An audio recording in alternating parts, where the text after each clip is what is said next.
Good morning. Welcome to planet of education channel.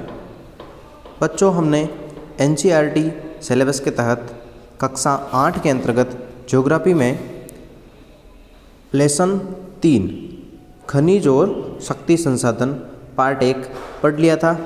और आज हम खनिजों का जो निष्कर्षण होता है, खनन, प्रवेदन एवं आखनन, खनन विधि, इसके अंतर्गत फिर से 2 विधियाँ होती है, विवृत खनन और कूपकी खनन। और नेक्स्ट जो टॉपिक है, प्राकृतिक गैस और धरातल के आधार पर। प्राकृतिक गैस धरातल से बहुत नीचे पाए जाते हैं, पेट्रोलियम पदार्थ, और उससे भी नीचे पाए जाते हैं प्राकृतिक गैस, और उन्हें बाहर निकालने के लिए गहन कूपों की खुदाई की जाती है। इसे प्रवेदन विधि कहते हैं। प्रवेदन, अत्यंत गहराई में जब खुदाई की जाती है तो वह कहलाती है प्रवेदन विधि। और सतह के निकट स्थित खनिजों को जिस प्रक्रिया द्वारा आसानी से खोदकर निकाला जाता है उसे आखनन कहते हैं। अर्थात सतह पर ही या सतह से कुछ ही नीचे, अत्यधिक गहराई में नहीं, बिल्कुल जस्ट नीचे ही, वो आखनन कहलाता है। थोड़ी ही आसानी से जिसको खोदकर निकाल सकते हैं। क्या आप जानते हैं, आप सेल को देखकर बता सकते हैं यदि इसमें तांबा है, क्योंकि तब सेल का रंग नीला प्रतीत होगा। आप सेल देखकर बता सकते हैं कि यदि इसमें तांबा है तो तांबा जहाँ होता है तो उस सेल चट्टानों का रंग हल्का नीला प्रतीत होता है। अगला टॉपिक है खनिजों का विवरण। खनिजों का वितरण,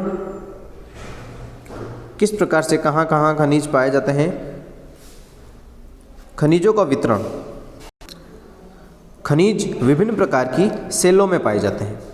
कुछ आग्नेय सेलों में पाए जाते हैं, कुछ कायांतरित सेलों में, जबकि कुछ अन्य जो हैं औषधि सेलों में पाए जाते हैं। हमने पिछली कक्षाओं में, पिछले अध्यायों में पढ़ा था सेलों के बारे में। आग्नेय, औषधि और कायांतरित सेलें होती है 3 प्रकार की, और इनके अंदर अनेक प्रकार के खनिज विद्यमान होते हैं। धात्विक खनिज आग्नेय और कायांतरित सेल समूह, जिनसे विशाल पठारों का निर्माण होता है। धात्विक खनिज अधिकतर आग्नेय में, कायांतरित सेल के समूह में पाए जाते हैं, है ना। और जिनसे पठारों का निर्माण भी होता है उनमें ये पाए जाते हैं। जहाँ पठार ज़्यादातर पाए जाते हैं वहाँ पर धात्विक खनिज होते हैं। उत्तरी स्वीडन में लौह अयस्क, ओंटेरियो कनाडा में तांबा और निकल के निक्षेप, दक्षिण अफ्रीका में लोहा, निकेल, क्रोमाइट और प्लेटिनम आग्नेय और कायांतरित सेलों में पाए जाने वाले खनिजों के उदाहरण है। मैदानों और नवीन वलित पर्वतों के औषधि सेल समूहों में अधात्विक खनिज जैसे चूना पत्थर पाए जाते हैं। फ्रांस के काकेशस प्रदेश के चूना पत्थर निक्षेप, जॉर्जिया और यूक्रेन के मैग्नीज निक्षेप और अल्जीरिया के फास्फेट संस्तर इसके कुछ उदाहरण है, जो विश्व भर में पाए जाते हैं। खनिज ईंधन जैसे कोयला, खनिजों में ईंधन का भी काम करता है खनिज, जैसे कि क्या हो गया, कोयला, और कोयले के बाद में पेट्रोलियम भी औषधि स्तर पर पाए जाते हैं। औषधि चट्टानों में, औषधि, जहाँ औषधि चट्टानें और ये होती है वहाँ कोयला और पेट्रोलियम जो ईंधन के रूप में काम में आता है वो पाए जाते हैं। ये वर्ल्ड मैप बता रखा है, जिसके अंतर्गत किस किस प्रकार से हमारे जैसे इंडिया है तो इंडिया में ये यहाँ पर जो बॉक्स ये इसके बता रखे हैं, लोहा, तो भारत में लोहा दक्षिण में, एवं बता रखा है बॉक्साइड, बॉक्साइड बता रखा है जो पूर्वी भारत में झारखंड, उड़ीसा के आसपास पाया जाता है। इस प्रकार से ये जो तीनों लोहा, तांबा और बॉक्साइड के कुछ उदाहरण बता रखे हैं ऑल ओवर वर्ल्ड के अंतर्गत। सबसे पहला हम देखते हैं एशिया। चीन और भारत के पास विशाल लौह अयस्क निक्षेप हैं, क्योंकि दोनों ही देश एशिया के अंतर्गत आते हैं। यह महाद्वीप विश्व का आधे से अधिक टिन उत्पादन करता है। यह दोनों देश पूरे वर्ल्ड में आधे से ज़्यादा टिन का उत्पादन सिर्फ इन दोनों देशों के द्वारा ही किया जाता है।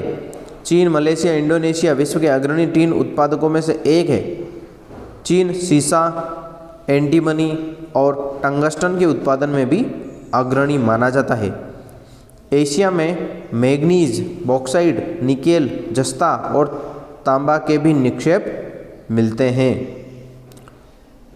तथ्य क्या आप जानते हैं, स्विट्जरलैंड में कोई ज्ञात खनिज निक्षेप नहीं है। स्विट्जरलैंड एक ऐसा देश है जहाँ कोई भी खनिज निक्षेप नहीं है।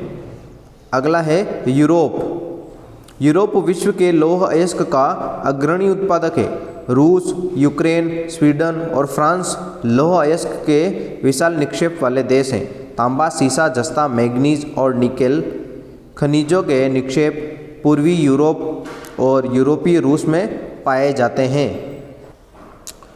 उत्तर अमेरिका में खनिज निक्षेप 3 क्षेत्रों में अवस्थित हैं।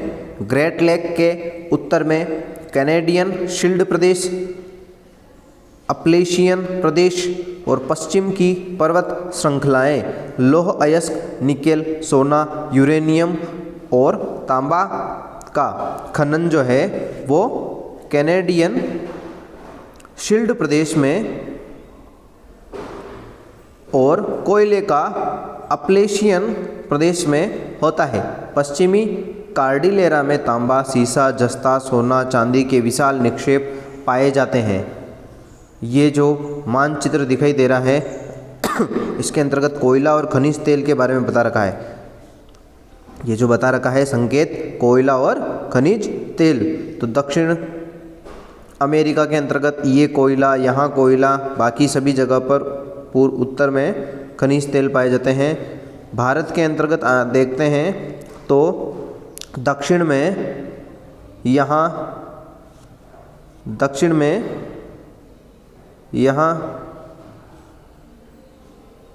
एक यहाँ और बाकी जो 2 जगह है अन्य, वहाँ पर ये कोयला और खनिज तेल पाए जाते हैं। खनिज तेल भारत में गुजरात में दर्शाया गया है और पूर्वी भारत में दर्शाया गया है खनिज तेल के बारे में। आओ कुछ करके सीखें। इसमें बता रखा है विश्व के रूपरेखा मानचित्र में कैनेडियन शील्ड, अपलेशियन पर्वत, ग्रेट लेक और पश्चिमी कार्डिलेरा पर्वत श्रृंखला को मानचित्रावली की सहायता से चिन्हित कीजिए। ये मानचित्र में हमें बता रखे हैं। अगला टॉपिक है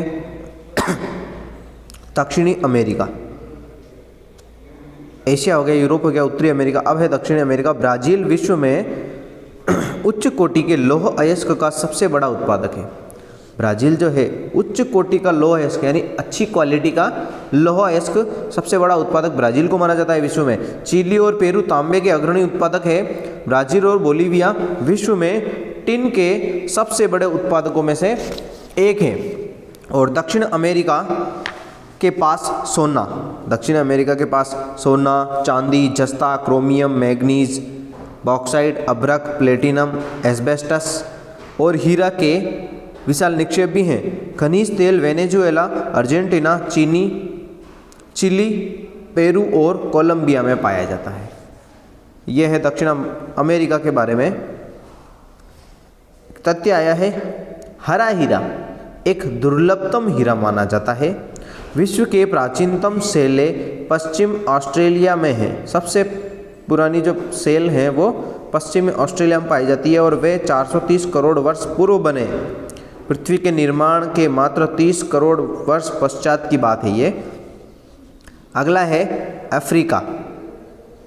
अफ्रीका खनिज संसाधनों में धनी माना जाता है। यह हीरा, सोना, प्लेटिनम का विश्व का सबसे बड़ा उत्पादक देश है। अफ्रीका में सर्वाधिक मात्रा में खनिज पाया जाता है और धनी माना जाता है खनिजों का, क्योंकि यहाँ पर हीरा है, सोना और प्लेटिनम जो महंगी धातुएं होती है उनका सबसे बड़ा उत्पादक देश अफ्रीका को माना जाता है। दक्षिण अफ्रीका, जिम्बाब्वे और जायरे विश्व के सोने का एक बड़ा भाग उत्पादित भी करते हैं। तांबा, लौह अयस्क, क्रोमियम, यूरेनियम, कोबाल्ट, बॉक्साइट दक्षिण अफ्रीका में पाए जाने वाले अन्य खनिज तेल हैं। तांबा, लौह अयस्क, क्रोमियम, यूरेनियम, कोबाल्ट, बॉक्साइट दक्षिण अफ्रीका में पाए जाने वाले और अन्य खनिज हैं। ये खनिज भी पाए जाते हैं यहाँ पर। तेल नाइजीरिया में, लीबिया में और अंगोला में पाया जाता है। ऑस्ट्रेलिया, ऑस्ट्रेलिया विश्व में बॉक्साइट का सबसे बड़ा उत्पादक है। बॉक्साइट सर्वाधिक मात्रा में ऑस्ट्रेलिया से। यह सोना, हीरा, लौह अयस्क, टिन, निकेल का अग्रणी उत्पादक है। यह तांबा, सीसा, जस्ता और मैग्नीज में भी संपन्न है। यानी यहाँ पर यह भी अन्य तांबा, सीसा, जस्ता और मैग्नीज भी पाया जाता है। पश्चिम ऑस्ट्रेलिया के कालगुरली और कुलगर्डी क्षेत्रों में सोने के सबसे बड़े निक्षेप है। सोने की खानें हैं यहाँ पर मौजूद। अंटार्कटिका, विभिन्न खनिज निक्षेपों पूर्वानुमानों से कुछ संभवतः विशाल के लिए अंटार्कटिका का भूविज्ञान पर्याप्त रूप से सुप्रसिद्ध माना जाता है। ट्रांस अंटार्कटिक प्रदेश में कोयले और पूर्वी अंटार्कटिका के प्रिंस चार्ल्स पर्वत के निकट लोहे के महत्वपूर्ण मात्रा में निक्षेपों का पूर्वानुमान किया गया है। वहाँ पर खोज की गई है। लौह अयस्क, सोना, चांदी और तेल भी वाणिज्यिक मात्रा में वहाँ पर उपलब्ध है। व्यापार के लिए ठीक मात्रा में उपलब्ध वहाँ पर है। इसका पूर्वानुमान अंटार्कटिका में भी लगाया जा चुका है। अगले टॉपिक में भारत में वितरण लोहे का, बॉक्साइट का और अन्य जो अभ्रक, तांबा, मैग्नीज, सोना, चूना पत्थर, नमक, इन सब का ये भारत में कहाँ कहाँ पाए जाते हैं और उसके पश्चात खनिजों का उपयोग किस प्रकार से होता है, किन किन उद्योगों में होता है, उसके बारे में हम अगले पार्ट में देखेंगे।